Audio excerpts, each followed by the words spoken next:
For those of you who are parenting teens, I know it must sometimes feel like your child has turned into an alien, and you just have to hang in there and try to survive the teen years. But actually, this is the time more than ever that you need to lean in to strengthen your connection with your teen. This is especially key because your teens are in a stage of individuating from you, and their natural bent will be to buck your control in their lives. That means that lecturing them at this stage doesn't work, nor does trying to control their choices with anger and harsh consequences. Instead, the more connected I am to my teens relationally, the more likely I am to be a strong influence in their lives.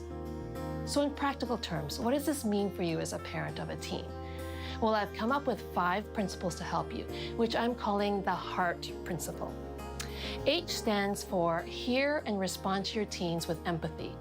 Empathy is the ability to understand how another person feels. It doesn't mean that you agree with their beliefs or perspective, but that you understand. Empathy is one of the most powerful qualities of a close relationship and actually unlocks the brain's natural calming chemicals, making it reassuring to feel understood by someone. Part of building a healthy relationship with our teens is to communicate to them that what they think and feel is important to us, and that we take their concerns seriously. Many parents are afraid to show empathy because they think it might jeopardize their authority. But you can validate your teens' feelings without giving up your authority or the need to sometimes set consequences for their poor choices. This helps them to calm down and deal with strong feelings, a very critical skill they're going to need to manage their emotions. Now, E stands for esteem and encourage your teens.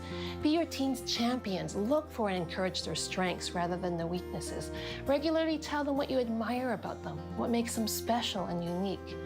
And at the same time, watch what comes out of your mouth. See how often you speak critically or negatively to your teens rather than positively. And watch your tone of voice as well. Is it impatient and harsh or gentle and loving? Do you know that research shows that it takes 9 positive statements to outweigh the power of just 1 negative statement? In most situations, we're faster to criticize than we are to encourage. And do you know that your kids are bombarded with 1,200 commands a day? Dave, get up, hurry up, go to the bathroom so your sister can use it, put the milk away, where's your homework, and on and on. Now, while kids do need instructions and direction, parents must remember that correction and commands are primarily negative interactions. It doesn't feel good to be corrected, and it doesn't feel good to be told what to do 1,200 times a day. Now, this next one is closely linked. A stands for accept your teens with grace.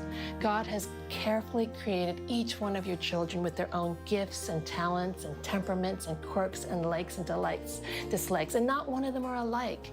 Of course, it could be the very thing that drives you nuts about them, but rather than nitpicking and focusing on the things that you don't like about your teens, choose to do a study of what makes them unique and special, and choose to be thankful of all the things that are different about them.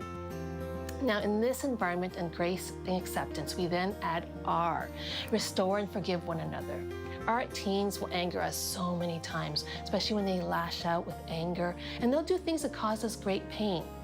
But each incident left unforgiven and unresolved is like a brick wall between our hearts. It can lead to bitterness, contempt, and really negative filters to the point where our teens can do nothing right. It can leave all of our interactions with our teens being very negative and critical. And for many parents, they don't often see themselves as wrong. They think they're always right in every dispute with their teens.